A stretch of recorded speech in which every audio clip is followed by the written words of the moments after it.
Waalaikumsalam warahmatullahi wabarakatuh. Bismillahirrahmanirrahim. Alhamdulillahirabbil alamin. Wassalatu wassalamu ala asyrofil anbiya'i wal mursalin sayyidina wa maulana Muhammadin wa ala alihi wa sahbihi ajma'in. Amma ba'du, rabbi yassir wa la tu'assir, rabbi zamin bil khair, subhanaka la ilma lana illa ma 'allamtana innaka antal alimul hakim. Rabbi shrah li sadri wa yassir li amri wa hlul 'uqdatam min lisani yafqahu qawli. Qala al-mu'allif rahimahullah ta'ala wa nafa'ana Allah bihi wa bi barakati 'ulumihi fid dharain amin. Insyaallah kita akan lanjutkan kajian sanad kita. Kita masuk kepada faslun wa nisabu zuru'i wa thimari khamsatu awsuqin. Kita masuk kepada zakat pertanian. Zakat pertanian dan perkebunan. Dan nisabnya pertanian dan buah-buahan itu adalah 5 wasak. 5 wasak.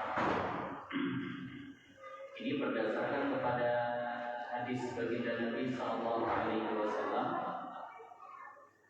"Laisa fi maduna khamsati awsaqin shadaqatun."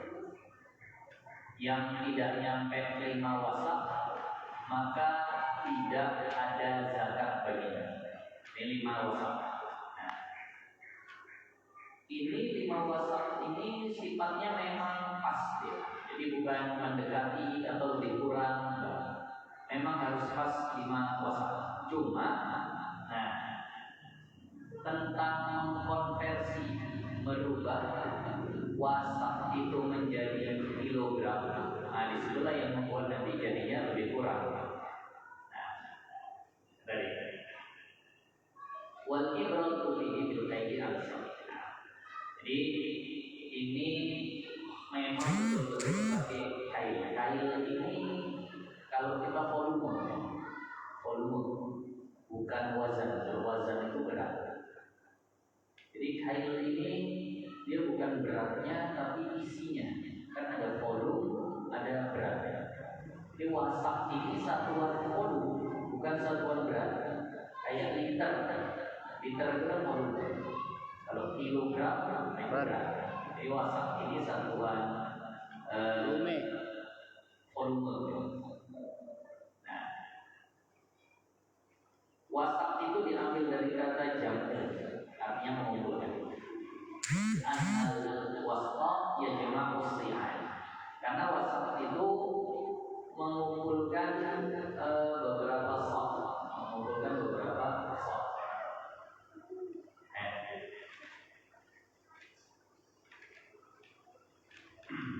Berapa sok itu satu wasak? Satu wasak itu ini biar kita tahu. Kalau mana ada yang punya pertanian di sini. Satu wasak itu 60 sok. Satu wasak 60 sok. Itu 60 sok. Nah, satu sok itu di kita ukuran zakat kita. Berapa ukuran zakat kita? 2,7. 2,7. Ada yang bilang 2,5. Oke, kita biar enak aja kita bilangnya 2,5. Nah, 2,5 kali 60. 150. 50. 80. Ya. 50. Enggak. 2,5 kali 60. 150 gitu. 150 kilo. Itu satu wasak. 150 kilo. 5 wasak berarti 150 kali 750 kilo. 750 kilo. Ini bukan dalam bentuk padi, tapi dalam bentuk beras. Nah, jadi kalau berasnya nyampe 750 kg, maka wajib dia zakat. Kalau berasnya nyampe 750 kg. Ada yang bilang 800, ada 750. Kita amannya ambil yang 750 kg. Jadi kalau nyampe berasnya ketika panen, bukan patinya, berasnya ketika panen nyampe 750 kg. Nah, ini kurang lebih aja lah yang kita tadi. Kalau wasaknya itu pasti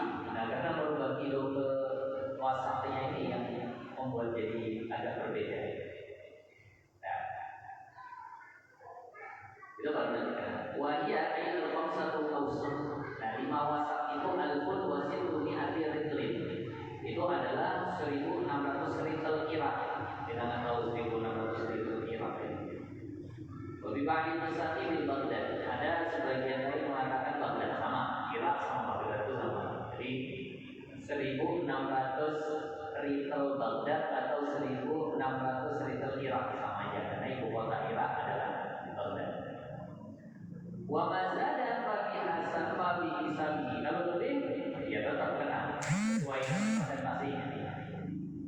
Wa ridlu Baghdad 'inda Nawawi mi'atu wa thamaniyatu wa 'ishruna dirhaman wa arba'atu asba'i dirhamin. Ini penghitungannya terbaik. Satu ritel Baghdad itu menurut Imam Nawawi adalah 128 dirham dan 4/7. Berarti 128 4/7 dirham. Tak tahu saya seberapa itu pastinya. Pokoknya tadi lah 750 atau 760 kilo. Nah, kalau panen dapat 750 kilogram. Kalau panen dapat 750 kilogram. Nah, itu kira-kira berapa yang dizakatkan? Wafiha aifiz zuru watimah. Jadi pada satu nisab tadi, kalau padinya nyampe 750 kg atau kurmanya nyampe 750 kg, nah nanti tidak semuanya kena ya, nanti tidak semuanya itu kena zakat. Dia makanan pokok aja, makanan Pokok. Kalau dia nanam pokok misalnya, nanam kacang panjang, apakah ada zakatnya? Kalau itu enggak, bukan makanan Pokok. Nah, kemudian kalau perkebunan juga yang kena zakat itu cuma kurma sama anggur. Nah, jagung masuk ke makanan pokok, biji-bijian. Kalau kurma dan anggur, kalau perkebunan yang buah ya bukan pertanian. Kalau Padinya sampai. Kita kan ada kebun, ada sawah gitu ya, ada kebun, ada sawah. Kalau jagung itu persawahan, nah, itu makanan pokoknya. Kalau dia perkebunan, kayak kurma sama anggur aja. Kalau ada yang punya kebun rambutan, apakah kena zakat? Apakah dia kena zakat rambutan? Nggak ada zakat rambutan. Nah, berapa kenanya? Insukiyat lima isma. Kalau dia itu pertaniannya disirami dengan air hujan saja, air hujan, sawah pada hujan, nggak pakai mesin-mesin air, nggak pakai bendung, kemudian nggak pakai nyedot air kemudian disiram. Nah, memang pada hujan aja. Awisai ataupun air sungai yang ngalir tinggal dibendung dibelokkan aja, bukan yang disedot. Kalau disedot itu mesin, ini tinggal dibendung dibelokkan aja. Nah, ini kan berarti mudah ya, artinya nggak banyak keluar modal. Kenapa orang bisa sampai sawahnya ada hujan? Berarti memang di daerah yang sering hujan. Nah, berarti dia hidup di daerah sering hujan, itu satu kenikmatan bagi dia. Ada orang yang bertani tapi di daerah yang kering, sehingga butuh biaya untuk nyiraminya. Nah, ini pakai yang tanda hujan atau yang membendung sungai, fayas modal maka naiklah tadi itu airnya ala wajhil ardi ke atas tanah, fayas kemudian terisilah sawahnya tadi dengan air yang dibendung tadi. Maka zakatnya ini adalah al-ushuru, yakni 1/10. Wah, ini banyak. Kalau zakat emas perak berapa? 2,5%. Seper 20 ya. 1/20. Enggak, kalau sepernya 25. Kalau 2,5% itu berapa persen? Kalau 25%, 1/40 ya. Kalau zakat emas perak itu 1/40. Tapi kalau zakat ini 1/10. Wah, agak lumayan ya. 1/10. Kenapa?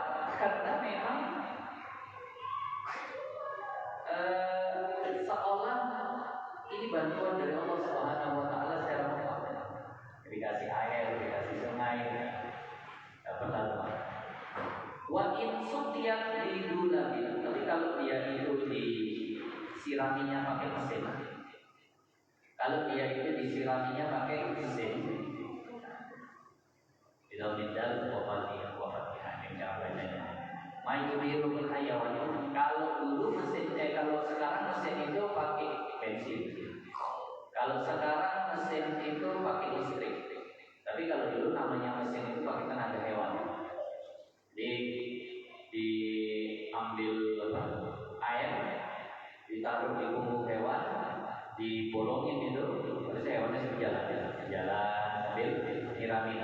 Nah, kalau seandainya begitu lah cara nyiraminnya, berarti pakai biaya tambahan lagi, pakai tenaga tambahan lagi. Nah, ini kalau seandainya seperti itu, au sutiyat binasi intahin au birin bihayawanin, atau ngambil air dari sungai atau dari sumur pakai hewan. Au bakorotin atau pakai lembu, nisful musyri, maka 1/25%. Jadi kalau misal beras dapatnya 1 ton beras, panen dapat 1 ton, berapa zakat ini? Maka tanya, sawahku modelnya gimana? Sawahku modelnya tanda hujan, bendung sungai, habis itu ngalir lah. Nanti kalau udah nggak mau disirami lagi, buka bendungannya. Oh, berarti nggak pakai mesin, berarti nggak pakai biaya banyak. Berarti zakatmu 100 kilo, karena 1/10. Tapi kalau aku ya pakai mesin lah, bayar orang lagi untuk nyirami, dia ngambil dari sumur, dia nyirami. Nah, kalau begitu berarti untuk nyiraminya kau butuh biaya dan tenaga tambahan, maka zakatmu 50 kilo per 20. Ya betul ya, dari 1000 kilogram 1/20-nya itu 50 kilogram. Nah, itu ya. Kalau 1/10 tadi 100 kilogram. Kalau model sawahnya seperti itu.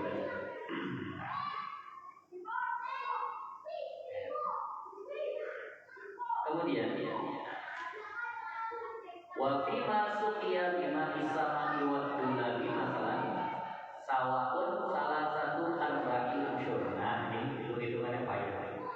Kalau dia gini bilang, ya pas aku ini kan nanam padi atau apa yang lama panennya apa? Misal dia bilang kurma. Aku ini nanam kurma itu kan setahun berpanen ya. Nah, selama setahun itu musim panas 6 bulan, musim hujan 6 bulan. Jadi pas musim panas aku pakai mesin, pas musim hujan ya aku ada hujan, berarti nyampur. Ini gimana nih? Kalau memang separuh itu, maka ini zakat yang dikeluarkan adalah 3/40. 3/40. 3/40. Berapa?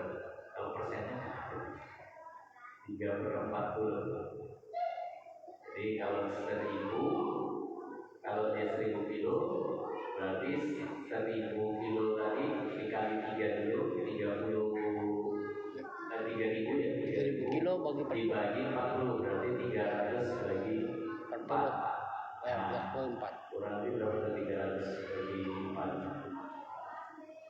300 bagi 4, 75 gitu ya.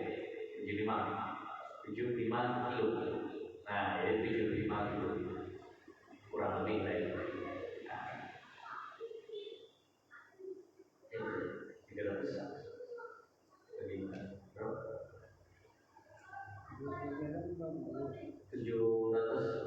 300 bagi 4 berapa? Ya, 75. Oh iya, 75 kali 4. 150 kali 2. Iya. 75. Ini. Jadi zakatnya 75 kilo. Kayak mana presentasinya itu dipresentasikan, mereka ini matematikanya yang kecil yang 6 ini dia 1/10, yang 6 lagi dia 1/20, begitu. Yang 6 1/10, yang 6 1/20. Nah, jadinya dapatnya 3/40.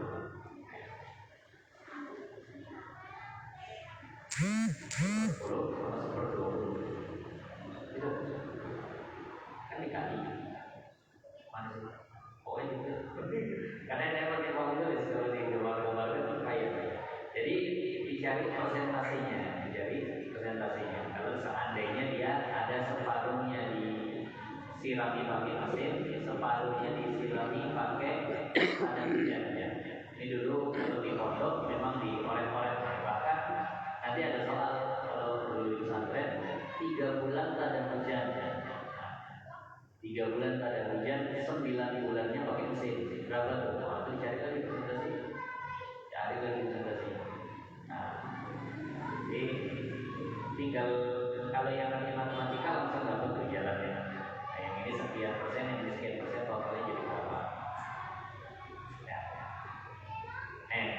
Ini tentang zakat tumbuh-tumbuhan atau zakat pertanian dan perkebunan. Ini nanti bedanya. Kalau yang ini, dia itu tidak pakai haul. Dia tidak pakai haul. Maksudnya nggak pakai haul gimana? Kalau emas perak kan perlu dimiliki selama setahun, baru dikeluarkan. Kambing lembu nunggu dimiliki selama setahun, baru dikeluarkan. Tapi kalau ini itu dia panen. Kalau ini dia panen dapat dapat. Nah, kalau dapat langsung keluarin. Kalau seandainya dapat langsung dikeluarin. Panen dapat sekian ya keluarin. Yang panennya kayak padi setahun berapa kali? 2 kali. 2 kali ya. Ada sekarang ada bibit yang kalau setahun bisa 3 kali. Ya dia panen kalau dapat sekian ton itu bayar. Nah, ini jangan sampai lupa orang-orang yang memang berkecimpung di dunia pertanian. Nah, kemudian Pasal satu pasal habis tadi tentang zakat pertanian dan perkebunan, yang masuk ke pasal tentang zakat perdagangan, kemudian pertambangan dan harta karun atau harta temuan. Jadi kalau ada orang berdagang ada zakatnya, ada orang menambang emas itu ada zakatnya. Ada orang gali tanah kemudian tidak emas. Tengok ternyata itu dari kerajaan Majapahit misalnya. Itu berarti udah punya dia seperti itu. Ini nanti ada beda ya antara hukum yang ditemukan itu nanti akan ada banyak pembahasannya. Kalau yang kita temukan itu adalah sesuatu yang Islami itu setelah Islam itu ada, maka itu harus dicari pemiliknya. Tapi kalau seandainya itu memang emas di zaman dulu, yang memang sebelum Islam itu sebelum dibangkitkan bagian dari diutus Nabi Muhammad, saya nggak tahu bahwa Majapahit sama Nabi Muhammad dulu. Kerajaan Majapahit sama Nabi Muhammad duluan. Kalau misalnya duluan Majapahit dapat kita emas di zaman Majapahit, ya udah dia punya dia. Nggak tahu kalau sekarang kalau kita dapat emas kilo itu diambil negara kan? Punya negara ya.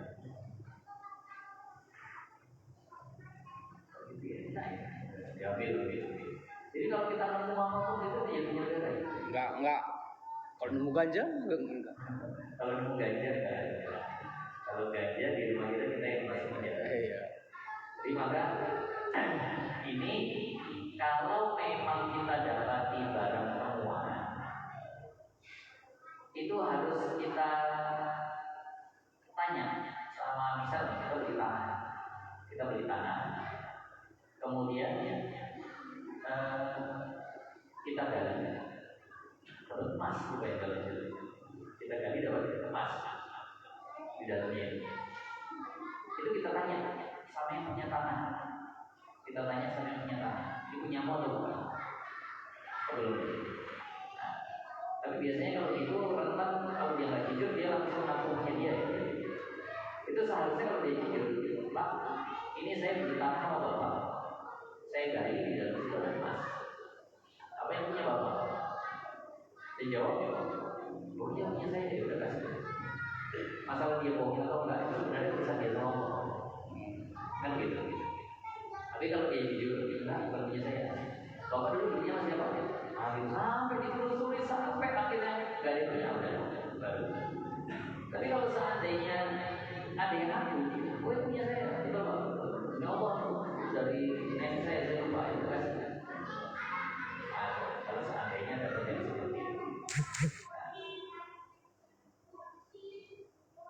Harus dicari yang ini.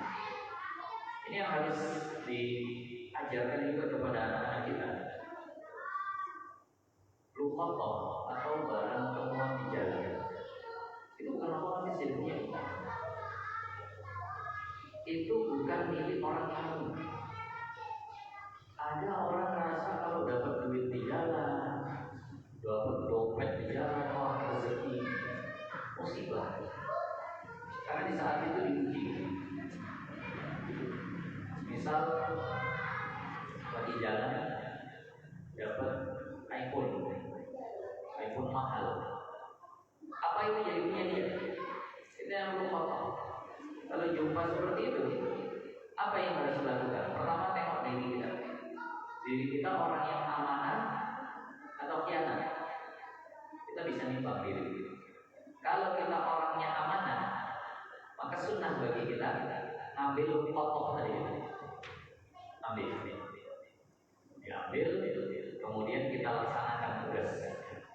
Kalau kita kayaknya orang yang khianat, maka jangan ambil, nggak bagus kita ambil. Kita nggak akan menjalankan tugas seorang penemu dengan benar. Nah, kalau sudah kita ambil, apakah itu bisa jadi punya kita? Apakah itu boleh kita anggap sebagai milik kita? Boleh. Tapi setelah dilaksanakan tugasnya, apa tugasnya? Ta'rif, diumumkan. Selama berapa lama? Setahun. Diumumkan selama setahun. Seminggu pertama itu tiap hari. Di mana umumkannya? Di tempat-tempat orang ramai sekitar situ. Boleh sekarang yang paling ramai sekarang di mana? Sekarang paling ramai di mana? Bukan bagian, bukan masjid. Sekarang yang paling ramai itu Facebook. Jadi ngumumannya di sini itu paling ramai. Telah ditemukan handphone yang merasa kehilangan, silakan hubungi. Nah, cara mengumumkannya itu juga harus ada ilmunya. Jangan sebut semua ciri-cirinya sehingga kita nggak bisa lagi untuk nanya. Sehingga kita nggak bisa lagi untuk nanya. Setelah ditemukan handphone, nah, silakan hubungi. Kemudian tanya, oh itu HP saya, apa mereknya? iPhone. Mohon maaf, bukan. Atau kalau betul iPhone, warna apa? Tipe berapa? Nah, casingnya gimana? Sampai begitulah. Itu minggu pertama, tiap hari pagi sore. Masuk minggu kedua, masih tiap hari juga, tapi sekalian di sehari. Kalau pagi, besoknya sore. Masuk minggu ketiga, itu seminggu 3 kali. Masuk minggu itu minggu ketiga sampai minggu kelima, seminggu 3 kali. Masuk minggu ke-6 ke-7, seminggu sekali. Masuk minggu ke-8, sebulan sekali. Sampai nanti setahun. Gak ada yang ngaku, ya silakan pakai, silakan miliki. Seandainya setelah diumumkan, yang punya data tetap wajib kembalikan lagi. Oh, nggak bisa dia udah punya, orang udah selalu diumumkan kan, dia berhak pakai. Tapi kalau yang punya betul-betul data, walaupun udah setahun tetap wajib dikembalikan. Nah itu begitu. Apakah begitu semua? Ini tergantung nilainya. Kalau seandainya yang hilang itu atau yang tercecer itu sesuatu yang memang orangnya kayaknya nggak akan nyari itu, duit 5.000 gitu, ya udah ambil, manfaatkan silakan. Tapi bagusnya pemanfaatannya itu disedekahin aja, masih kalau infak atau misalnya. Tapi kalau mau dimanfaatkan sendiri boleh. Kalau duit 1.000, 2.000, tapi anak saya itu tetap saya ajarkan untuk jangan diambil. Kenapa? Nanti mereka akan belajar dari 1.000 aja nggak boleh besar. Takutnya nanti mereka sudah biasa ngambil itu, yang besar akhirnya diambil. Nah ini Islam ini betul-betul ngajarin orang untuk jujur. Ini kalau udah dididik seperti ini, uang yang nemu di jalan, nah, itu dia nggak pakai, ya insya Allah jadi pejabat nggak korupsi. Jadi pejabat nggak korupsi. Ya kalau yang nemu di jalan nggak jelas pemiliknya, nggak jelas kebutuhannya. Itu aja dia nggak mau pakai, apalagi uang yang memang udah jelas ini mau disalurkan kemana. Karena korupsi ini pangkal segala kehancuran. Hancurnya negara itu kebanyakan dari korupsi. Bisa habis negara itu, betul habis, bahkan bisa tutup negara gara-gara korupsi.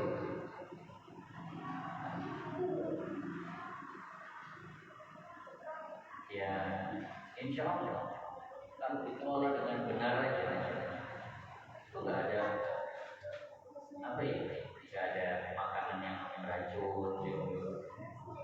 Ini ya Allah alam kenapa? Tapi kan pasti dari sistem kelola yang nggak beres ya. Entah bahan dasarnya itu yang kurang murah gitu kan. Gak bisa bikin beli tomat yang bagus, gak bisa bikin beli ikan yang bagus, akhirnya bawah mungkin. Atau tukang masaknya yang terbatas gitu. Jadi karena dipotongin aja tiap masuk itu potong,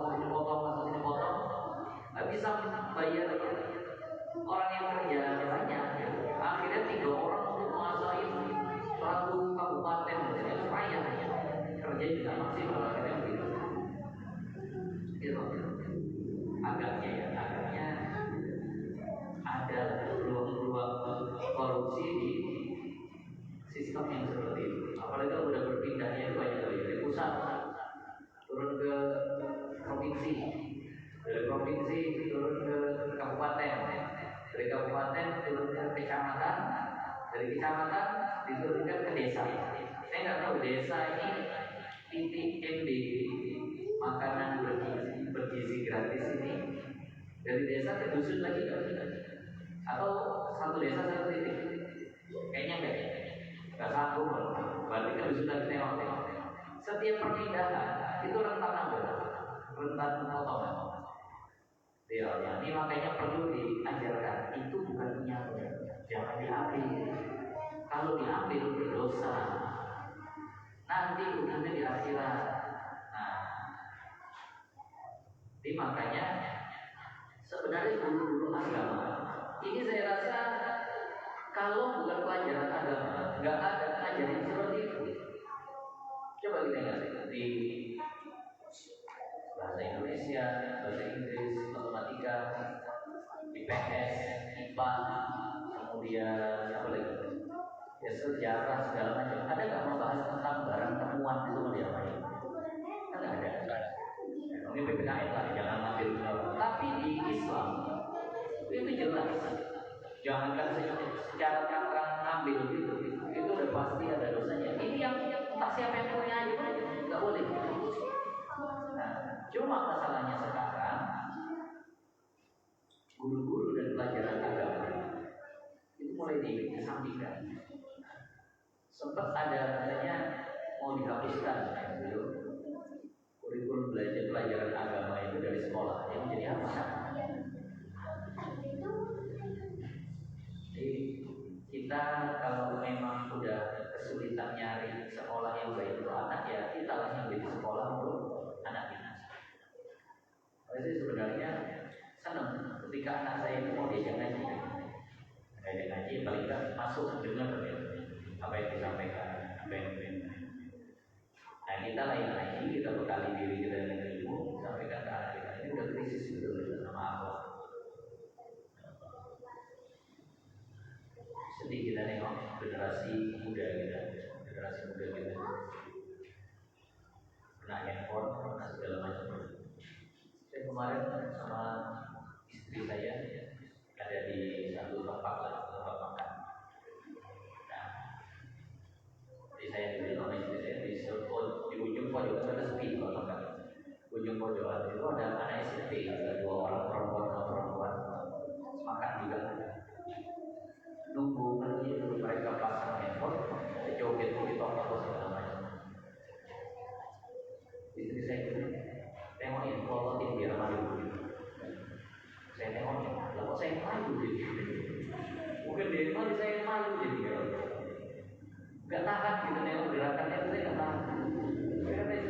Jadi paling nggak gini, jadi orang tua yang ada untuk anak. Jadi orang tua yang bisa ngasih contoh untuk anak. Kita yang laki-laki sebenarnya tugas sendiri itu bukan di istri, cuma karena dikalahkan sama kondisi kita harus kerja, harus apa, kita istri sendiri. Kalau di Al-Quran itu ayat tentang pendidikan anak itu perannya bukan ke Sayyidah Maryam, bukan ke Sayyidah Hana, bukan ke Sayyidah Asia. Tapi ketika ada pendidikan anak dari orang tua, itu yang muncul nama siapa? Luqman. Kan itu. Wa qala Luqman, dan ketika Luqman berkata kepada anaknya, ya bunayya la tusyrik billah, wahai anakku jangan kau duakan Allah. Ternyata ayah kepada anak. Dia ambil peran dari bapak ini. Ngeri saya di mana sebenarnya. Ada. Nah, udah belum tentu jadi, tapi paling tidak di hadapan Allah kita bilang, ya Allah, aku udah berusaha mendidiknya, walaupun aku tahu belum maksimal. Nah, kadang banyak generasi fatherless, kayak nabinya ayah. Ayahnya sibuk kerja, pulang malam tidur, pagi berangkat lagi pulang malam tidur. Begitu Sabtu kata ayahnya, ayah mancing, dah anaknya tinggal. Atau pas hari Minggu libur ayah mancing, capek ayah tinggal, nggak usah lagi. Apa lagi? Ya Allah.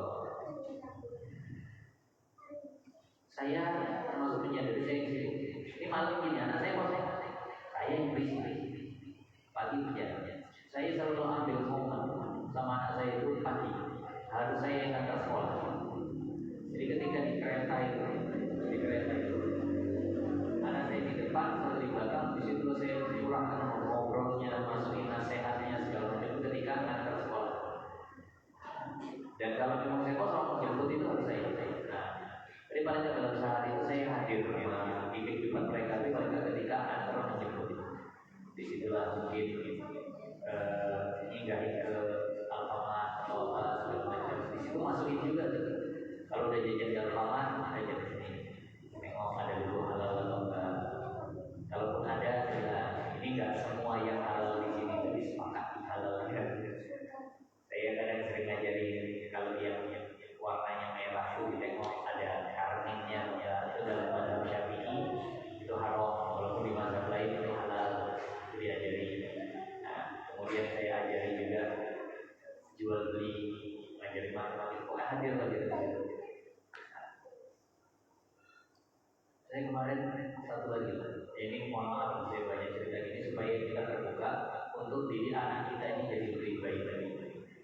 Melihat ada satu anaknya, anak si bapak tadi, dia terjatuh, kepleset, kemudian sakit. Si anak itu bisa bilang gini sama bapak, "Dari mana ya bro? Bodoh kali, sakit kali." Itu bapaknya ngomong. Anaknya seumuran mereka bisa ngomong bapaknya begitu.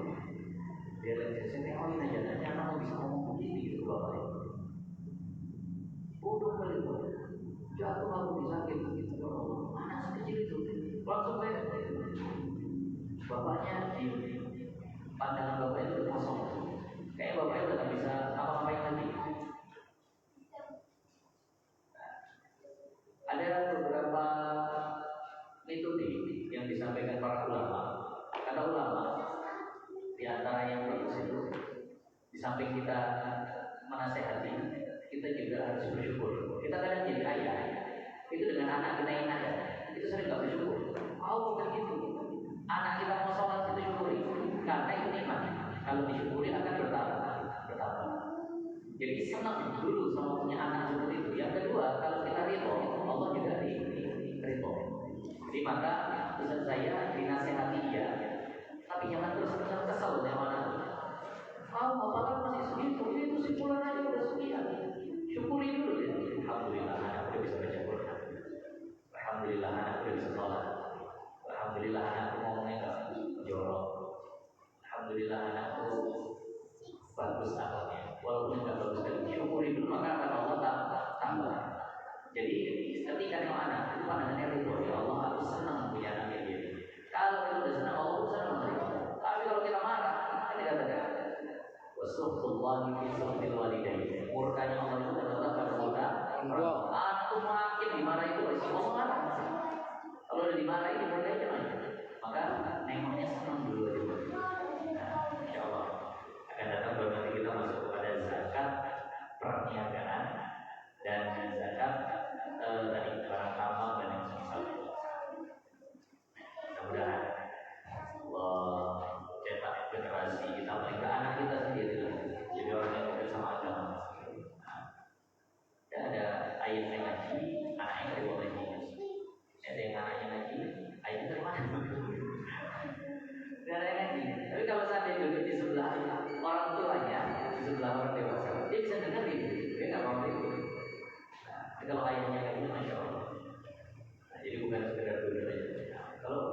dia nggak berani recok, dia jadi benar.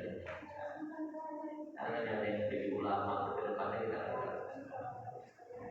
Alhamdulillahirabbil alamin. Wassalatu wassalamu ala asyrofil anbiya'i wal mursalin. Sayyidina wa maulana Muhammadin wa ala alihi wa sahbihi ajma'in. Allahumma arzuqna ilma warzuqna fahma warzuqna amala. Rabbana taqabbal minna innaka antas samiul alim. Rabbana atina fid dunya hasanah wa fil akhirati hasanah wa qina adzabannar. Sallallahu ala sayyidina Muhammad. Alhamdulillahirabbil alamin. Subhanallah wa bihamdika asyhadu an la ilaha illa anta astaghfiruka wa atubu ilaik. Assalamualaikum warahmatullahi wabarakatuh. Waalaikumsalam.